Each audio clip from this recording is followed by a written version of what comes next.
Hello everyone, शिक्षा सप्तक में आपका स्वागत है। केमिस्ट्री में आज हम लोग एटॉमिक स्ट्रक्चर के चैप्टर को आगे बढ़ाते हैं। एटॉमिक स्ट्रक्चर के प्रीवियस वीडियो में हम लोगों ने बात की थी बोहर्स एटॉमिक मॉडल के ड्रॉबैक की।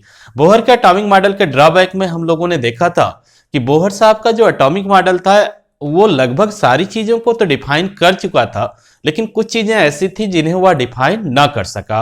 उसमें पहली चीज ये थी कि वो स्पेक्ट्रा, फाइनल स्पेक्ट्रा की बात नहीं कर सका था, जी मैन इफेक्ट की बात नहीं कर सका था, स्टार की इफेक्ट की बात नहीं कर सका था।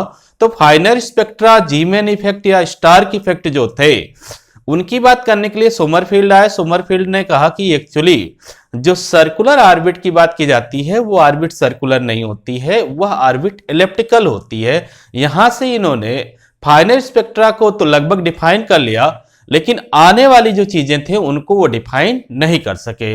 इसके बाद इलेक्ट्रॉन की दूसरी प्रॉपर्टीज की बात होने लगी कि इलेक्ट्रॉन का जो नेचर है वो वेव नेचर की भी बात आने लगी। तो वेव नेचर की जो बात आई वह बात डी ब्रॉगली साहब के साथ आई। तो आज हम लोग देखेंगे कि डी ब्रॉगली साहब ने अपना इक्वेशन क्या दिया, फिर उस इक्वेशन को एक्सपेरिमेंट से किन लोगों ने प्रूव किया और उस एक्सपेरिमेंट ने केमिस्ट्री की दुनिया में क्या हलचल मचाई। सो पीछे से थोड़ा सा लिंक करते हैं। पीछे की क्लास में हम लोगों ने कुछ चीजें पूरा नहीं कर पाए थे हम लोग एनर्जी का, तो उसमें करके फिर हम लोग डी ब्रॉगली साहब का पूरा इक्वेशन पढ़ते हैं।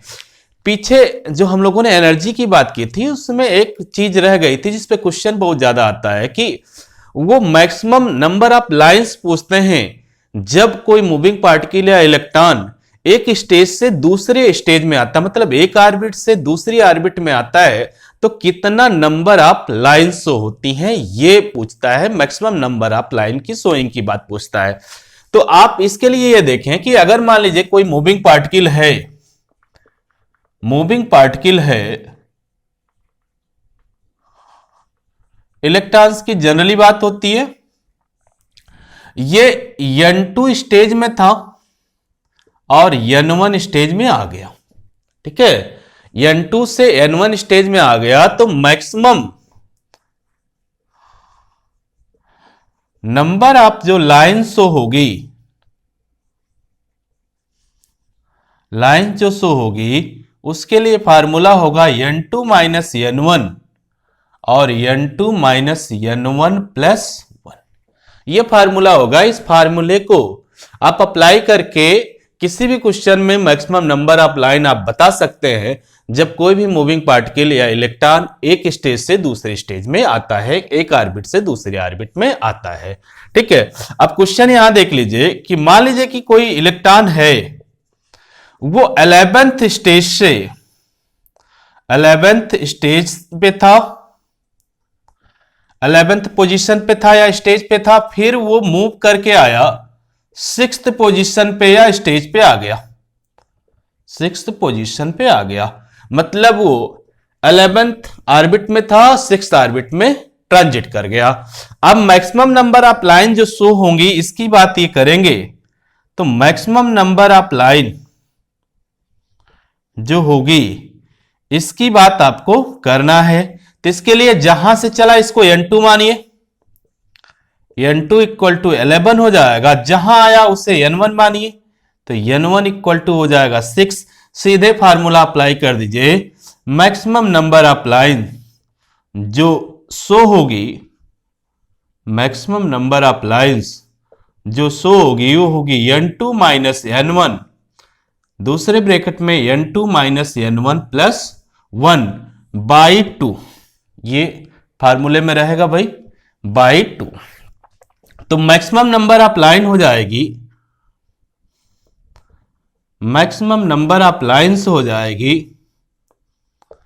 11 minus 6, 11 minus 6 plus 1 upon 2।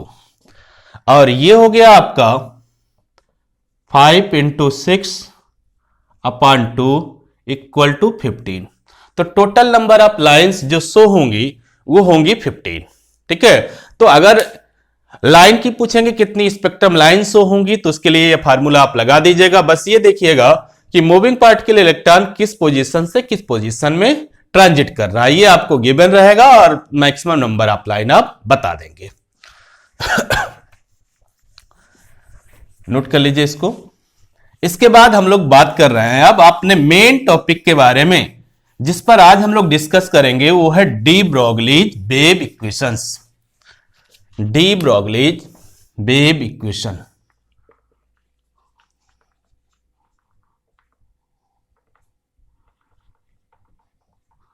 Wave equation, इस पे आज हम लोगों को बात करना है। डी ब्रोगली वेव इक्वेशन क्या है? तो डी ब्रोगली वेव इक्वेशन जो है, इसके बारे में जानने से पहले डी ब्रोगली के बारे में जान लेते हैं कि डी ब्रोगली थे कौन। तो डी ब्रोगली जो थे, ये फ्रेंच फिजिसिस्ट थे, फ्रांस के थे, फिजिसिस्ट थे और इन्होंने एक थ्योरेटिकल एजम्पशन दिया था वेव नेचर ऑफ इलेक्ट्रॉन के बारे में। इलेक्ट्रॉन के बारे में इन्होंने कहा कि इलेक्ट्रॉन का जो नेचर होता है वो वेव होता है। थ्योरेटिकल एजम्पशन दिया था इन्होंने।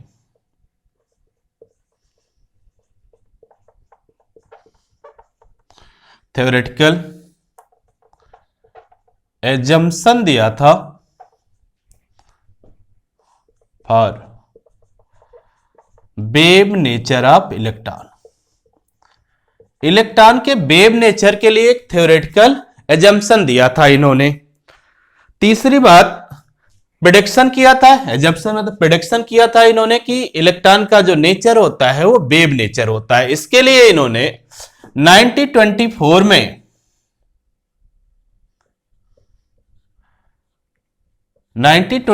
में हाइपोथेसिस दी थी, एक बोल्ड हाइपोथेसिस दी थी, एकदम स्टेबल थे इस पे। हाइपोथेसिस दी थी इन्होंने 1924 में, और उस हाइपोथेसिस की बेसिक इन्होंने ली थी लाइट के पार्टिकल से। इन्होंने कहा था जैसे लाइट जो होती है वो ड्यूअल नेचर शो करती है, उसी तरह जो पार्टिकल्स होंगे मैटर के, जिनमें इलेक्ट्रॉन प्रोटॉन भी आएंगे, वो भी ड्यूअल नेचर शो करना चाहिए उनको भी। वो पार्टिकल तो है, साथ साथ उन्हें वेव नेचर भी शो करना चाहिए। इनका जो हाइपोथेसिस थी वो लाइट के अकॉर्डिंग थी। इन्होंने कहा था कि क्योंकि लाइट जो है वो ड्यूअल प्रॉपर्टी शो करती है, ठीक है। लाइट, इन्होंने कहा लाइट जो है वो ड्यूअल प्रॉपर्टीज शो करती है।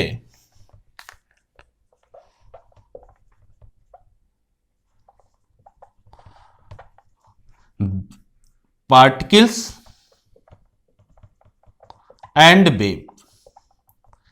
इन्होंने ये कहा कि क्योंकि लाइट डुअल प्रॉपर्टी शो करती है, पार्टिकल की भी और वेव की, तो जो पार्टिकल होंगे मैटर के जिसमें इलेक्ट्रॉन प्रोटॉन होंगे, so particle of matter such as electron proton etc also show wave nature। ये एक इनकी हाइपोथेसिस थी ऐसे ही, ठीक है, कि लाइट का जो पार्टिकल होगा वो डुअल कैरेक्टर शो करता है, डुअल नेचर शो करता है, डुअल प्रॉपर्टी शो करता है, पार्टिकल की भी प्रॉपर्टी रखता है और वेव की भी प्रॉपर्टी रखता है। तो जो पार्टिकल होंगे मैटर के जिसमें इलेक्ट्रॉन भी होगा, तो इलेक्ट्रॉन भी वेव की प्रॉपर्टी शो करेगा। कहीं से कोई लिंकअप नहीं, बस एक हाइपोथेसिस इनकी थी। अब इस हाइपोथेसिस के हिसाब से इन्होंने एक वेव की बात की जिसे डी ब्रोगलीज वेव कहा गया, और उस डी ब्रोगलीज वेव के लिए इन्होंने एक इक्वेशन निकाली जिसे डी ब्रोगली का इक्वेशन कहा गया। तो देखते हैं क्या हुआ कि डी ब्रोगली एक फ्रेंच फिजिसिस्ट थे जिन्होंने थ्योरेटिकल प्रेडिक्शन दिया था वेव नेचर ऑफ इलेक्ट्रॉन के लिए।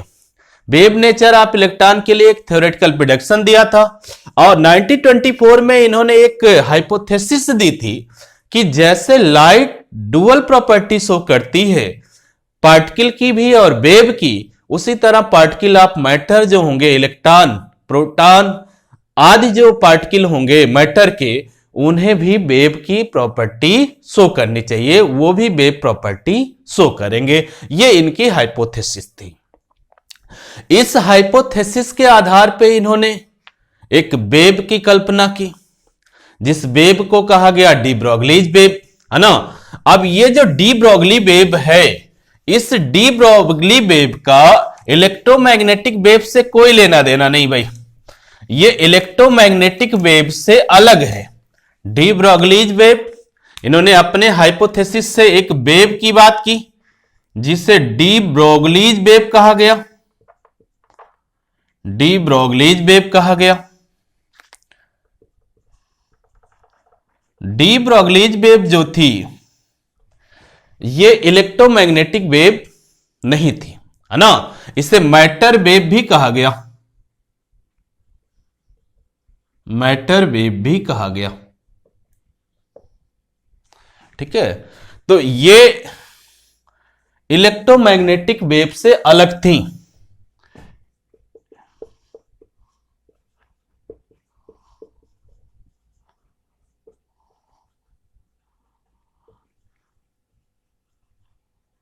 ये इलेक्ट्रोमैग्नेटिक वेव से अलग थी।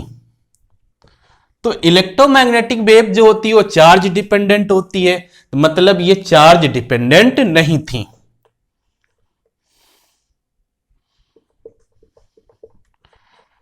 चार्ज डिपेंडेंट नहीं थी, चार्ज डिपेंडेंट नहीं थी, पहली बात। दूसरी बात, नेचर ऑफ पार्टिकल पर भी डिपेंड करती है इलेक्ट्रोमैग्नेटिक वेव, तो ये नेचर ऑफ पार्टिकल पर भी डिपेंड नहीं करती थी।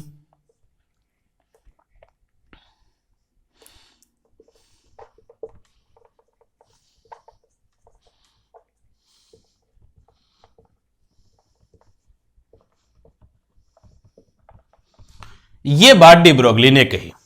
डी ब्रोगली ने अपनी वेव की बात कही तो उसने कहा कि ये जो हमारी वेव है डी ब्रोगली वेव जिसे कहा जाता है, ये इलेक्ट्रोमैग्नेटिक वेव नहीं है, इलेक्ट्रोमैग्नेटिक वेव से अलग है। जब इलेक्ट्रोमैग्नेटिक वेव से अलग है तो इसका मतलब इलेक्ट्रोमैग्नेटिक वेव क्योंकि चार्ज डिपेंडेंट होती है, तो ये चार्ज डिपेंडेंट नहीं है। दूसरी बात, ये नेचर ऑफ पार्टिकल पर भी डिपेंड नहीं करेगी। तो जो डी ब्रोगली साहब की वेव है ये ना तो चार्ज डिपेंडेंट है और ना ही नेचर ऑफ पार्टिकल डिपेंडेंट है। डी ब्रोगली वेव को मैटर वेव भी बोलते हैं। नोट कीजिए, फिर आगे बढ़ते हैं।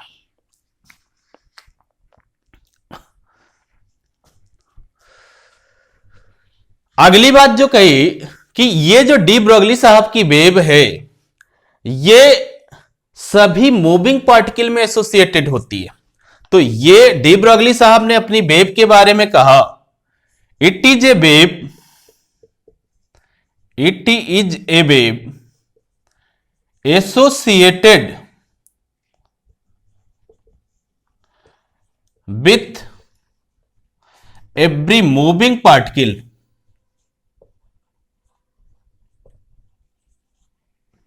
Every moving particle.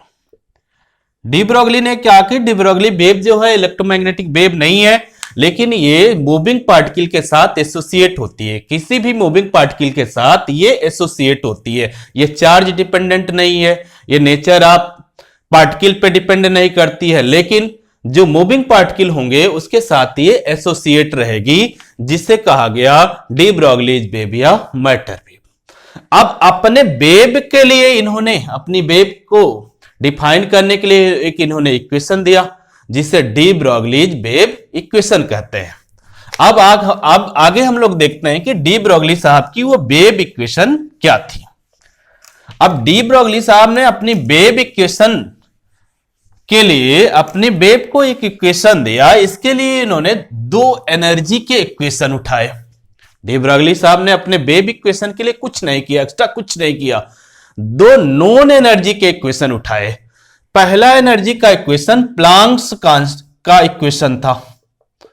इन्होंने प्लांक्स का एनर्जी इक्वेशन लिया जो फोटॉन के लिए है E equal to h c by lambda. ये प्लांक्स का इक्वेशन है फोटॉन के लिए, जिन्होंने जिसे इन्होंने लिया, डी ब्रोगली साहब ने पहला इक्वेशन इन्होंने प्लांक का लिया एनर्जी इक्वेशन, जो किसके लिए है? फोटॉन के लिए, फोटॉन के लिए। दूसरा इक्वेशन इन्होंने आइंस्टीन साहब का लिया, आइंस्टाइन एनर्जी इक्वेशन।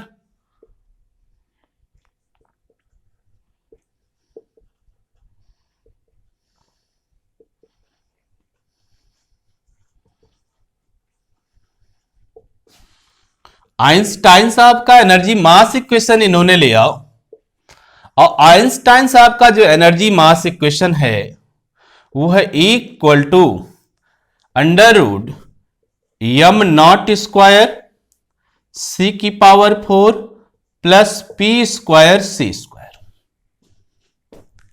अब यह कंफ्यूज मत होइए, मेन इक्वेशन यही है। आप जो equal to m c square पढ़ते हैं मास एनर्जी इक्वेशन, ये इसी का छोटा फॉर्म है।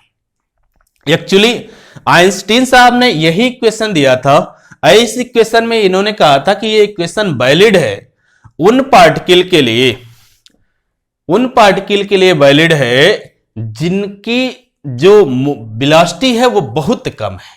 या तो ये रेस्ट में होंगे या तो वेलोसिटी इनकी बहुत कम होगी। जब इनकी वेलोसिटी बहुत ज्यादा कम होगी तो जो ये इनका मोमेंटम है P, ये बहुत कम होगा। जब P मोमेंटम बहुत ज्यादा कम होगा तो P square C square am not square C की पावर 4 की तुलना में बहुत कम हो जाएगा। तो इसे हम लोग छोड़ देते हैं, तो आपके पास जो इक्वेशन बच जाता है वो हो जाता है एम नॉट C स्क्वायर, जिसको आप कहते हैं एम सी स्क्वायर। ठीक है, तो यहां से मिलता है आइंस्टीन साहब का वो इक्वेशन जिसे आप जनरली पढ़ते हो। ये इसी का शॉर्ट फॉर्म है। यहां पर देख लेते हैं ये सब है क्या। यहां यम नॉट है रेस्ट मास, रेस्ट मास, सी है velocity of light, velocity of light, अब P है मोमेंटम, P है momentum, momentum of moving particle. ठीक है, तो P मोमेंटम हो गया, एम नॉट रेस्ट मास हो गया, V हो गई वेलोसिटी ऑफ लाइट। तो ये जो एनर्जी इक्वेशन था आइंस्टीन साहब का, उसको भी फोटॉन के लिए लिया। डी ब्रोगली ने पहली इक्वेशन जो प्लांक्स इक्वेशन थी ये फोटॉन के लिए थी, तो इस एनर्जी इक्वेशन को, आइंस्टीन के एनर्जी इक्वेशन को उन्होंने फोटॉन के लिए लिया। तो ये फोटॉन की जब बात करेंगे, डी ब्रोगली ने इसे फोटॉन के लिए लिया, तो फोटॉन के लिए रेस्ट मास 0 होता है। हमेशा याद रखिएगा, फोटॉन का जो रेस्ट मास होता है वो 0 होता है। जब फोटॉन का रेस्ट मास 0 हो जाएगा तो ये वाला पार्ट 0 हो जाएगा भाई, ये वाला पार्ट 0 हो जाएगा। तो जो एनर्जी इक्वेशन आइंस्टीन साहब की है वो फोटॉन के लिए हो जाएगी 0 plus p square c square. तो एनर्जी का इक्वेशन फोटॉन के लिए निकला E equal to p c, जिससे डी ब्रोगली ने अपना दूसरा इक्वेशन बनाया, जिससे डी ब्रोगली ने अपना दूसरा एनर्जी इक्वेशन बनाया। तो यहां पर हम लोगों ने देखा कि डी ब्रोगली ने एनर्जी के दो इक्वेशन रिलेट किए, एक प्लांक्स का इक्वेशन रिलेट किया, एक आइंस्टीन एनर्जी मास इक्वेशन को उन्होंने फोटॉन के लिए एनर्जी निकाली इस इक्वेशन से। तो इस इक्वेशन से जब फोटॉन के लिए इन्होंने एनर्जी निकाली तो energy equal to I p c. अब दोनों इक्वेशन को इन्होंने रिलेट किया और एक इक्वेशन बनाया जिसे कहा गया de Broglie's wave equation. Note कीजिए, फिर आगे बढ़ते हैं।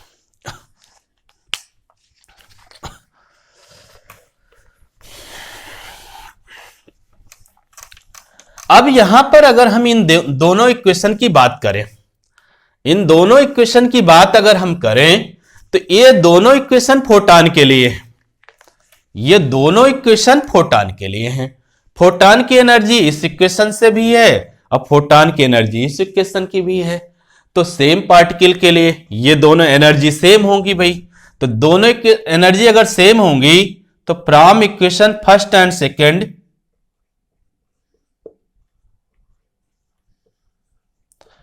दोनों इक्वेशन को रिलेट कर दो, एक पक्ष सेम है तो दूसरे पक्ष सेम हो जाएंगे। तो h c upon lambda equal to हो गया पी सी, यही ना हो गया। अब देखो सी हटा दीजिए दोनों तरफ से, तो एच अपॉन लैम्डा हो गया पी। अब आपको लैम्डा चाहिए तो पी को इधर कर दीजिए, लैम्डा को पी की जगह पे कर दीजिए। तो लैम्डा यहां से निकल के आया, वेवलेंथ जो निकल के आई वो आ गई एच अपान पी। पी है मोमेंटम, तो लैम्डा इक्वल टू हो गया एच अपान एम वी, जिसे कहा गया डी ब्रोगली का वेव इक्वेशन। इसे कहा गया डी ब्रोगलीज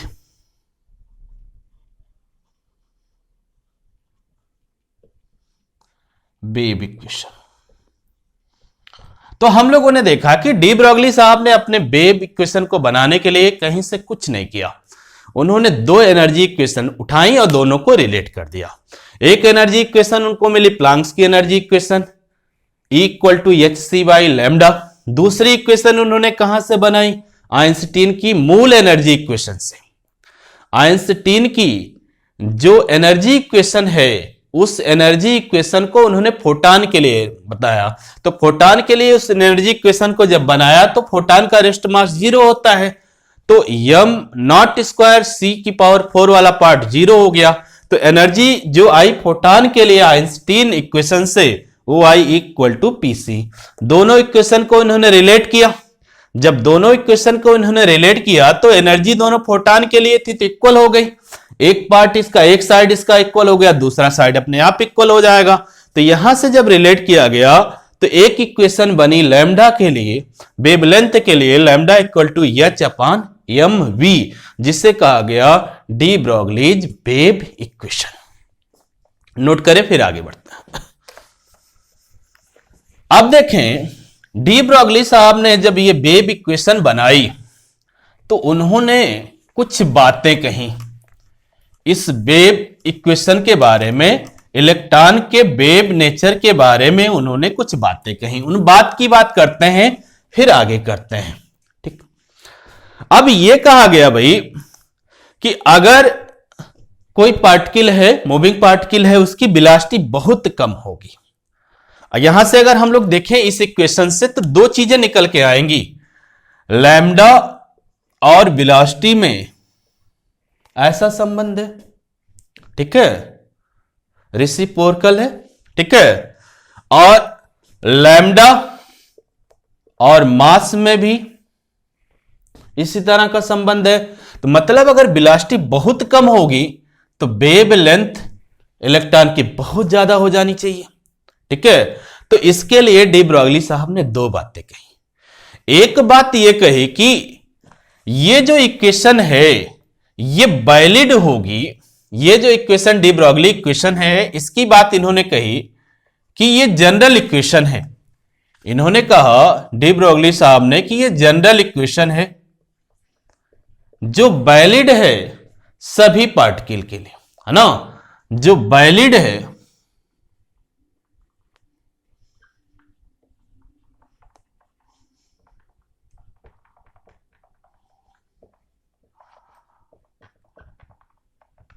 किसी भी मूविंग पार्टिकल्स के लिए ये वैलिड होगी। इन्होंने बात कही, ठीक है, कि जनरल इक्वेशन है, मूविंग पार्टिकल के लिए वैलिड होगी। दूसरी बात इन्होंने कही कि जो पार्टिकल है जो मूव कर रहा है उसकी वेलोसिटी ज्यादा होनी चाहिए। उसकी वेलोसिटी लाइट की वेलोसिटी के 10% से कम नहीं होनी चाहिए, at least 10% of speed of light. दूसरी बात इन्होंने कही कि जो वेलोसिटी है v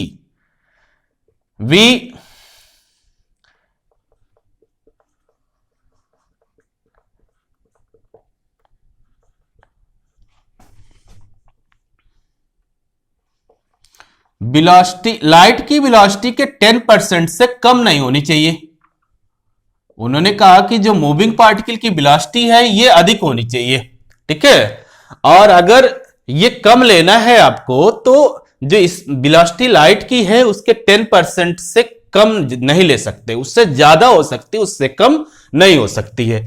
तीसरी बात, मास के लिए इन्होंने कहा कि मास जो है वो आपको कम लेना है, ठीक है। मास मूविंग पार्टिकल का जो होगा वो कम होगा। तीसरी बात इन्होंने कही, तो तीन बातें इन्होंने कही अपने वेव इक्वेशन के बारे में। डी ब्रोगली ने पहली बात कही कि ये जनरल इक्वेशन है, सभी मूविंग पार्टिकल के लिए वैलिड है। दूसरी बात इन्होंने कही कि जो v है, यहां पर जो b है, वेलोसिटी जो है मूविंग पार्टिकल की, वो ज्यादा होनी चाहिए।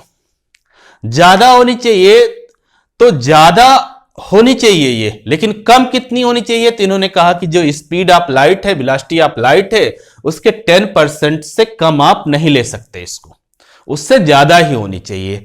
और यम की बात इन्होंने कहा, द्रव्यमान की, तो द्रव्यमान की बात इन्होंने कहा कि मूविंग पार्टिकल का जो यम है ये एक्सट्रीमली स्मॉल होना चाहिए, बहुत छोटा होना चाहिए, इसको बहुत कम लेना है। तो तीन बातें अपने इस वेव इक्वेशन के बारे में डी ब्रोगली साहब ने बताई, ठीक है। अब डी ब्रोगली साहब से कहा गया कि इसको प्रूव करो। अब डी ब्रोगली साहब से कहा गया कि भैया प्रूव करो इसको, कि ये तो आपने निकाला कि वेव नेचर है इलेक्ट्रॉन का, थ्योरेटिकल आपने एजम्पशन तो दे दिया, ठीक है, थ्योरेटिकल प्रेडिक्शन तो दे दी, तो इनका यहां से थ्योरेटिकल प्रेडिक्शन है, ये थ्योरेटिकल प्रेडिक्शन है,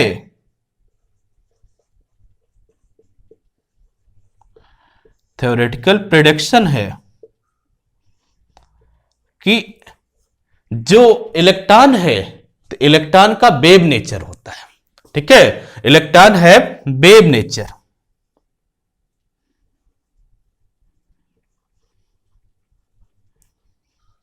लेकिन बहुत बड़ी बात थी, बड़े क्रांतिकारी बात थी, ठीक है। अब यह कहा गया कि आप इसको प्रूव कीजिए, तो इन्होंने कहा भैया मैं तो फिजिसिस्ट हूं, मैं थ्योरेटिकल फिजिसिस्ट हूं। तो इन्होंने कहा कि हम भैया थ्योरेटिकल फिजिसिस्ट हैं, थ्योरेटिकल फिजिसिस्ट हैं।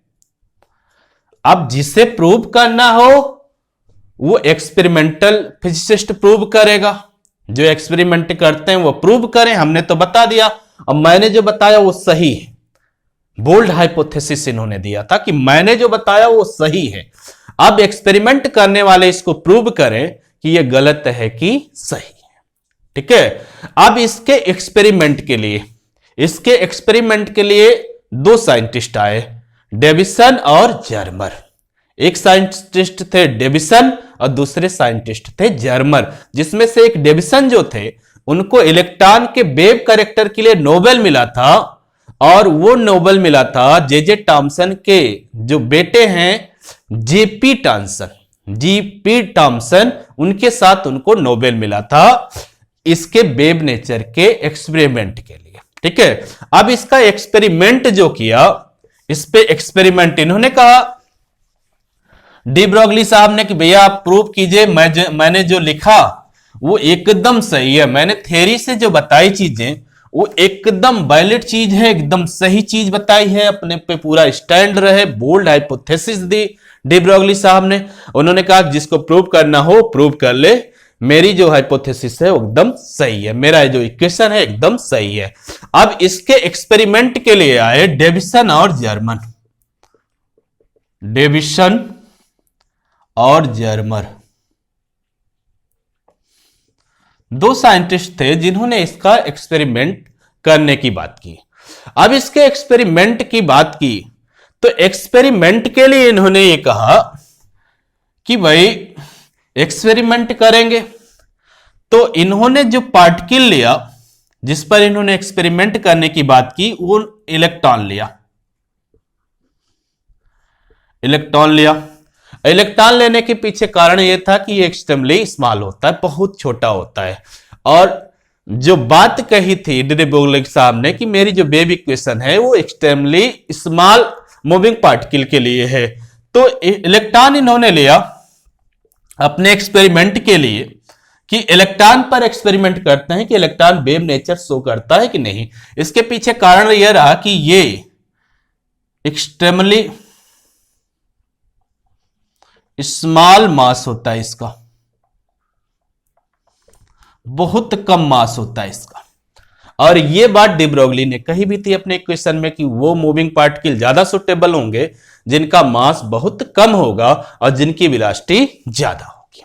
ठीक है, अब दूसरी बात, जब इलेक्ट्रॉन पर इन्होंने शो किया, इलेक्ट्रॉन की बात करनी चालू की, तो इलेक्ट्रॉन की जो वेव लेंथ निकाली, वो वेव लेंथ एक्स रे की वेव लेंथ से सिमिलरिटी शो कर रही थी। ठीक है, इसका जो ये जो इलेक्ट्रॉन था ये सिमिलर नेचर शो कर रहा था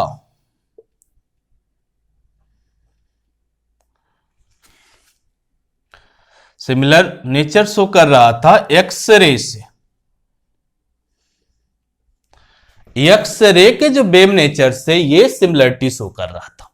ठीक है, जब शुरू किया डेविसन और जर्मन ने एक्सपेरिमेंट शुरू किया तो उन्होंने इलेक्ट्रॉन की बात की और इलेक्ट्रॉन की बात की, और इलेक्ट्रॉन की बात के लिए जब इन्होंने इसकी वेवलेंथ की बात की तो वो वेवलेंथ जो थी, इसका वेव कैरेक्टर था, वो एक्स रे से सिमिलरिटी शो कर रहा था। ठीक है, एक्स रे से सिमिलरिटी शो कर रहा था। अब एक्स रे से सिमिलरिटी शो कर रहा था तो डेविसन और जर्मन ने एक्स रे के डिफ्रैक्शन की बात की। ठीक है, उन्होंने कहा कि एक्स रे डिफ्रैक्शन शो करती हैं, एक्स रेज डिफ्रैक्शन शो करती हैं, डिफ्रैक्शन शो करती हैं, तो इलेक्ट्रॉन को भी डिफ्रैक्शन शो करना चाहिए अगर इलेक्ट्रॉन वेव कैरेक्टर रखता है। ठीक है, तो सो इलेक्ट्रॉन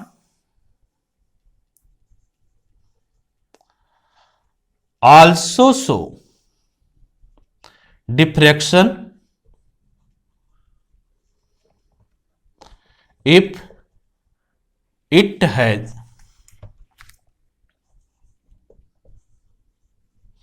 वेव कैरेक्टर। अगर इलेक्ट्रॉन में वेव नेचर है तो इससे भी डिफ्रैक्शन शो करना चाहिए। तो यहां हम आपको रोक के ये बताना चाहते हैं कि डिफ्रैक्शन है क्या। ठीक है, जब मैंने आपको स्पेक्ट्रम पढ़ाया था तो स्पेक्ट्रम में हम लोगों ने डिफ्रैक्शन की बात की थी। तो डिफ्रैक्शन वेव की वो प्रॉपर्टी होती है जो वेव ही शो करता, पार्टिकल नहीं शो करता। डिफ्रैक्शन में हो क्या करता कि जब हम किसी स्लाइड से, छोटी सी स्लिट रहती थी, स्लिट के कॉर्नर से कोई पार्टिकल मूव कराते हैं तो वो अगर ज्योमेट्रिक जिस रीजन में उसे जाना चाहिए उस रीजन से, ये क्योंकि इसमें बेंडिंग होती है, बेंडिंग के कारण इस रीजन से ये बेंड होके ज्योमेट्रिकल शैडो पार्ट में आ जाती है, जहां इसे जाना नहीं चाहिए वहां चली जाती है। तो ये जो वेव का नेचर होता है, ये नेचर शो करता है डिफ्रैक्शन। एक्चुअली वेव ऐसे चलती है तो केवल वही नहीं जाएगी जहां इसे जाना चाहिए, एक्चुअली ये ज्यादा हो जाएगी। जब यहां पहुंचेगी तो ये पूरा रीजन शो कर लेगी, जो ज्योमेट्रिकल शैडो रीजन आता है, जिसे कहते हैं डिफ्रैक्शन ऑफ वेव। तो डिफ्रैक्शन की जो प्रॉपर्टी है वो केवल वेव शो करता है, पार्टिकल नहीं शो करता। तो एक्सपेरिमेंट के लिए डेविसन और जर्मन ने इलेक्ट्रॉन का चयन किया। क्यों चयन किया? क्योंकि एक्सट्रीमली स्मॉल मास होता है इसका, स्मॉल मास होता है, बहुत छोटा मास होता है इसका। अब अपने वेव इक्वेशन में डी ब्रोगली साहब ने कहा था कि ये वेव इक्वेशन सबसे सुटेबल उन मूविंग पार्टिकल के लिए होगी जो एक्सट्रीमली स्मॉल मास के होंगे और जिनकी वेलोसिटी ज्यादा होगी। ठीक है, अब इलेक्ट्रॉन के जब वेवलेंथ की इन्होंने बात की तो ये एक्स रे से बहुत ज्यादा सिमिलर था। तो इन्होंने एक्स रे की वेव प्रॉपर्टी की बात की। तो एक्स रे की जब वेव प्रॉपर्टी की बात की तो इन्होंने कहा कि अगर एक्स रे डिफ्रैक्शन शो करता है तो इलेक्ट्रॉन को भी डिफ्रैक्शन शो करना चाहिए अगर इलेक्ट्रॉन में वेव कैरेक्टर है। अब सारी बात आ गई एक्स रे के डिफ्रैक्शन की और इलेक्ट्रॉन के डिफ्रैक्शन की। एक्स रे डिफ्रैक्शन शो करेगा कि नहीं और इलेक्ट्रॉन डिफ्रैक्शन शो करेगी कि नहीं, क्योंकि एक्स रे जो है डिफ्रैक्शन शो करता था। ठीक है, तो एक्स रे का डिफ्रैक्शन हम लोग देखते हैं, फिर इलेक्ट्रॉन के डिफ्रैक्शन की बात करते हैं।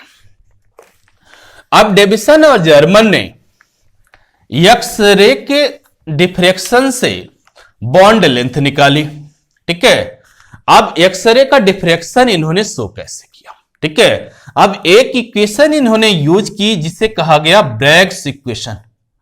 जब इंटरमीडिएट की फिजिक्स आप पढ़ोगे तो उसमें ये ब्रैग्स इक्वेशन आपको मिलेगी। ब्रैग्स इक्वेशन होती है n lambda equal to 2d sine theta, d bond length, lambda wave length, और n जो होता है वो नंबर ऑफ रिफ्लेक्शन, ऐसे जो n पोजीशन को शो करेगा, थीटा एंगल को शो करेगा। ठीक है, अब ये ब्रैग्स इक्वेशन की बात की गई थी, ब्रैग्स इक्वेशन की बात की गई थी।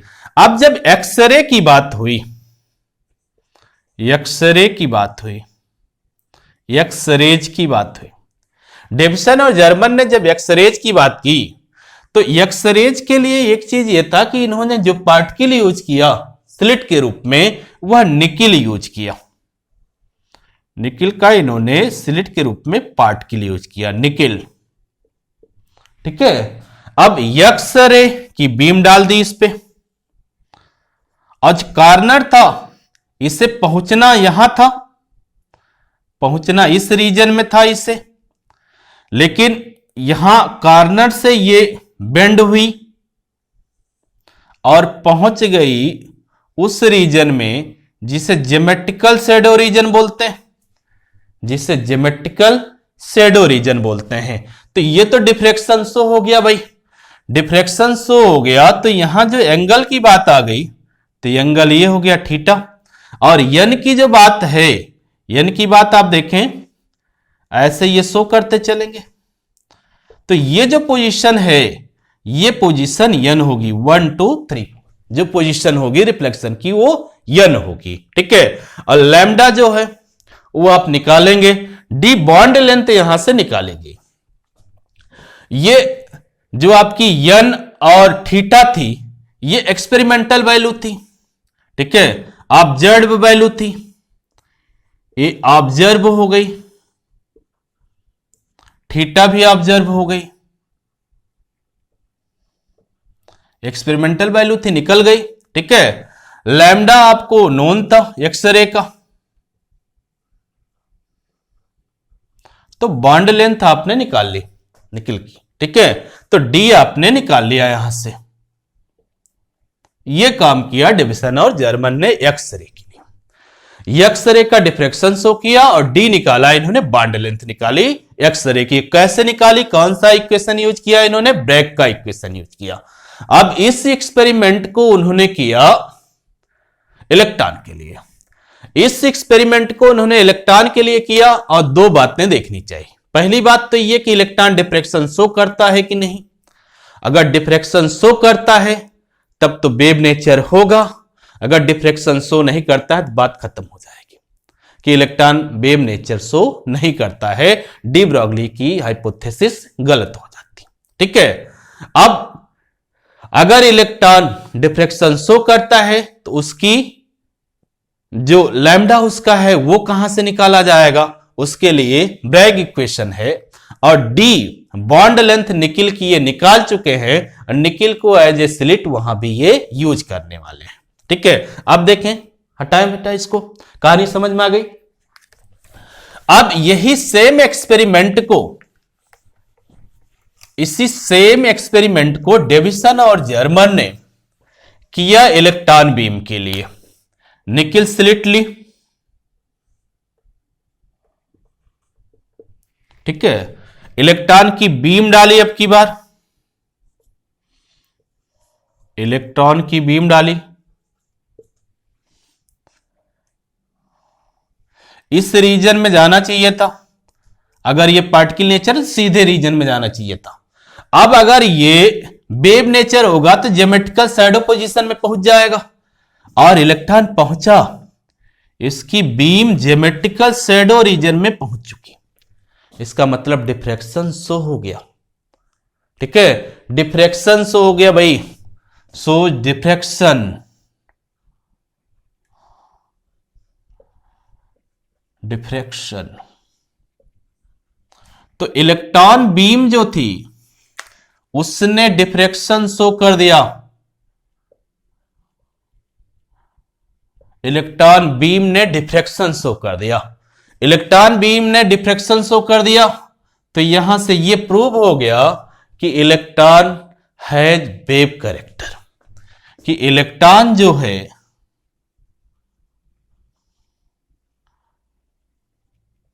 वेव कैरेक्टर रखता है।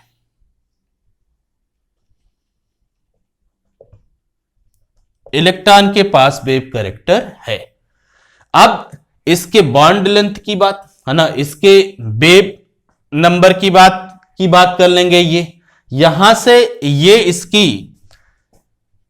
जो लैम्डा है उसको कैलकुलेट करेंगे, एक्सपेरिमेंटल लैम्डा, एक्सपेरिमेंट से जो लैम्डा होगा, ठीक है, वो कैलकुलेट करेंगे। और जो कैलकुलेटेड लैम्डा होगा इलेक्ट्रॉन का उसको कैलकुलेट करेंगे और उन दोनों को देखेंगे क्या सेम आया कि नहीं आया। ये बात डेविसन और जर्मन ने कही थी, ठीक है। अब यहां से थीटा की बात तो हो जाएगी, एक्सपेरिमेंटल वैल्यू है भाई, ऑब्जर्व्ड है, थीटा हो गया, ठीक है। और डी इन्होंने पहले से ही ले लिया, ब्रैग इक्वेशन लेंगे, Bragg's equation, n lambda equal to 2d sine theta, theta मालूम है, ऑब्जर्व है,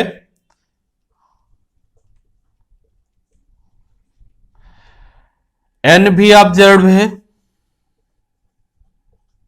पहले से मालूम है। डी इन्होंने एक्सरे के समय निकाल लिया था, कैलकुलेट किया था।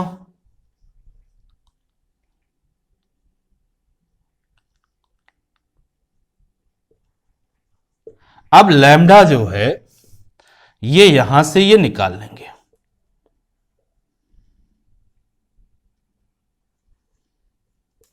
लैम्डा इन्होंने निकाल लेंगे, वेव लेंथ जो है इलेक्ट्रॉन की मिल जाएगी। जो वेव लेंथ है इलेक्ट्रॉन की लैम्डा, ये इन्होंने निकाल लिया। जब इलेक्ट्रॉन की वेव लेंथ इन्होंने निकाल लिया तो ये वेव लेंथ जो थी वो कैलकुलेटेड वेव लेंथ के ही बराबर थी। तो यहां से लैम्डा मिल गया, वेवलेंथ मिल गई, और एक बात ये प्रूव हो गई कि इलेक्ट्रॉन डिफ्रैक्शन शो कर रहा है तो इलेक्ट्रॉन के पास वेव कैरेक्टर है। मूविंग पार्टिकल जो है वो वेव कैरेक्टर रखता है, ठीक है। तो जो पार्टिकल हैं वो वेव कैरेक्टर रखते हैं, एक्सपेरिमेंट से ये सिद्ध हो गया। दूसरा, जो इलेक्ट्रॉन की वेव लेंथ थी उसकी वैल्यू भी इन्होंने निकाला और वह वैल्यू उस वैल्यू के इक्वल थी जो इन्होंने कैलकुलेट करके इलेक्ट्रॉन की वेवलेंथ निकाली थी। तो डेविसन और जर्मन ने डी ब्रोगली के इक्वेशन को एक्सपेरिमेंट के द्वारा सही सिद्ध कर दिया। ये तो कहानी थी, ठीक है, डी ब्रोगली के इक्वेशन की, डी ब्रोगली के हाइपोथेसिस की, और डी ब्रोगली के हाइपोथेसिस को एक्सपेरिमेंट द्वारा डेविसन और जर्मन के प्रूव करने तक की, ठीक है। अब डेविसन और जर्मन में जो डेविसन साहब थे, डेविसन साहब, डेविसन, इनको जीपी थॉमसन साहब के साथ नोबेल मिला था वेव नेचर ऑफ इलेक्ट्रॉन को डिफाइन करने के लिए। इलेक्ट्रॉन के वेव नेचर को डिफाइन करने के लिए एक्सपेरिमेंटली डिफाइन करने के लिए इनको नोबेल पुरस्कार मिला, ठीक है, जीपी थॉमसन के साथ। जीपी थॉमसन जे थॉमसन के लड़के थे, जे थॉमसन के लड़के थे जीपी थॉमसन, ठीक है, जिनके साथ डेविसन को नोबेल पुरस्कार मिला इलेक्ट्रॉन के वेव नेचर को एक्सपेरिमेंटली डिफाइन करने के लिए। तो यहां तक हम लोगों ने आज बात की। आज हम लोगों ने देखा अपने लेक्चर में कि इक्वेशन क्या थी डी ब्रोगली की। तो डी ब्रोगली ने केवल एक हाइपोथेसिस दी थी, दो एनर्जी इक्वेशन रिलेट किए थे, एक प्लांक का एनर्जी इक्वेशन और एक आइंस्टीन का एनर्जी इक्वेशन। प्लांक का एनर्जी इक्वेशन फोटॉन के लिए था, आइंस्टीन के एनर्जी इक्वेशन को इन्होंने फोटॉन के लिए बनाया। और याद रखना फोटॉन के का जो रेस्ट मास होता है वो 0 होता है, तो आइंस्टीन का एनर्जी इक्वेशन फोटॉन के लिए इक्वल टू पीसी आ गया। तो दोनों एनर्जी सेम पार्टिकल फोटॉन के लिए थी, तो दोनों इक्वल थी। तो दोनों को जब रिलेट किया गया तो जो इनका लैम्डा का जो वेव लेंथ के रूप में इन्होंने एक इक्वेशन बनाई थी मूविंग पार्टिकल की, तो lambda equal to h upon m b, h upon p या एच अपान एम बी, जिसे कहा गया डी ब्रोगलीज वेव इक्वेशन। अब डी ब्रोगली ने अपने वेव इक्वेशन में कहा कि भाई जनरल इक्वेशन है, सभी मूविंग पार्टिकल के लिए वैलिड है। दूसरी बात इन्होंने कहा कि ये मूविंग पार्टिकल ऐसे होने चाहिए जिनकी वेलोसिटी ज्यादा होनी चाहिए। बहुत कम अगर वेलोसिटी है तो उसकी वेवलेंथ मेजर नहीं की जा सकती इस इक्वेशन से। इन्होंने कहा कि एटलीस्ट वेलोसिटी जो होगी वह होगी 10% ऑफ वेलोसिटी ऑफ लाइट। तो लाइट की वेलोसिटी के 10% से कम नहीं होनी चाहिए, ज्यादा होनी चाहिए। दूसरा इन्होंने कहा कि जो मूविंग पार्टिकल है उसका मास एक्सट्रीमली स्मॉल होना चाहिए। अब इसको इन्होंने कहा कि मेरा ये जो हाइपोथेसिस है ये पूरी तरह से सही है। अब क्योंकि मैं थ्योरेटिकल फिजिसिस्ट हूं तो इसे अगर किसी को प्रूव करना हो तो एक्सपेरिमेंट से प्रूव कर ले। अब एक्सपेरिमेंट से प्रूव करने के लिए डेविसन और जर्मर आए, तो डेविसन और जर्मर साहब ने एक्सपेरिमेंट से यह प्रूव कर दिया कि जो इलेक्ट्रॉन है, इलेक्ट्रॉन लिया क्यों यह हमने बताया था, क्योंकि एक्सट्रीमली स्मॉल मास होता है। जो इलेक्ट्रॉन है वो डिफ्रैक्शन शो करता है, और डिफ्रैक्शन वही पार्टिकल शो कर सकते हैं जो वेव होंगे, है ना। वेव ही डिफ्रैक्शन शो कर सकता है, पार्टिकल डिफ्रैक्शन नहीं शो करता। क्योंकि इलेक्ट्रॉन की बीम डिफ्रैक्शन शो कर रही है, इसका मतलब उसमें वेव नेचर है, ठीक है। और लैम्डा के लिए इन्होंने एक इक्वेशन यूज की थी जिसे ब्रैग इक्वेशन कहते हैं। आज के लिए इतना ही, धन्यवाद, आपका दिन शुभ हो।